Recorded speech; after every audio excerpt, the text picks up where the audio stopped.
You don't have to be black to challenge racism. You don't have to be gay to challenge homophobia. You don't have to be Muslim to challenge Islamist theocracy. You need know nothing of the Quran to be able to challenge the fact that it will forever be wrong to rape and enslave women in Iraq and Syria. You don't need to know anything about theology to make that case. It's a human rights case.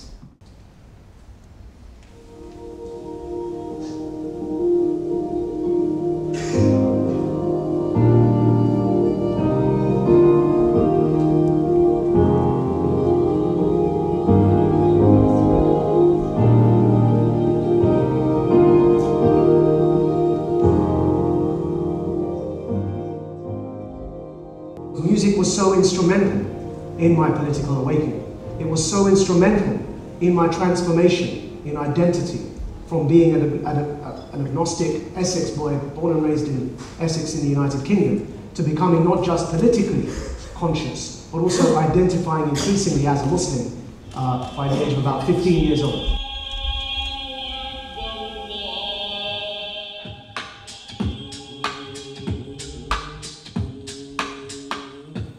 So we are in the week that sees the 15-year commemoration of the 9/11 attacks.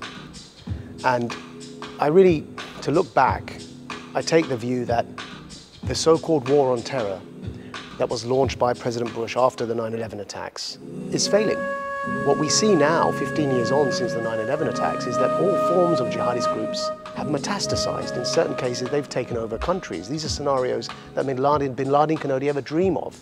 Declaring a caliphate is exactly what Bin Laden wanted. It's why he attacked the Twin Towers, was to exacerbate a civil war scenario between Muslims and non-Muslims globally. And 15 years on, that's what we see playing out, a global jihadist insurgency. And the reason is because Bin Laden knew one thing, that by engaging in a catastrophic attack on democratic nations, he would hope to goad them into an overreaction, which is exactly what George Bush did. You cannot kill an idea. When Malala was shot in the head in Pakistan, I went there that very month and organised an anti-Taliban protest in her village of Mangora where she was shot, and we got the military to secure the perimeter as young Pakistani men and women chanted "Down with the Taliban" in the very village where they thought they could rule by shooting her in the head.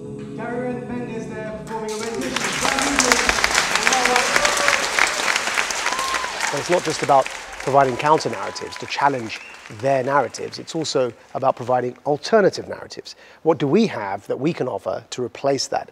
And actually, in principle, we have something quite attractive. To live in free and fair societies where there's the rule of law and individual liberty and human rights is inherently an attractive thing, because human beings are inherently selfish animals. They want their own betterment. And these sorts of societies allow individuals to better themselves.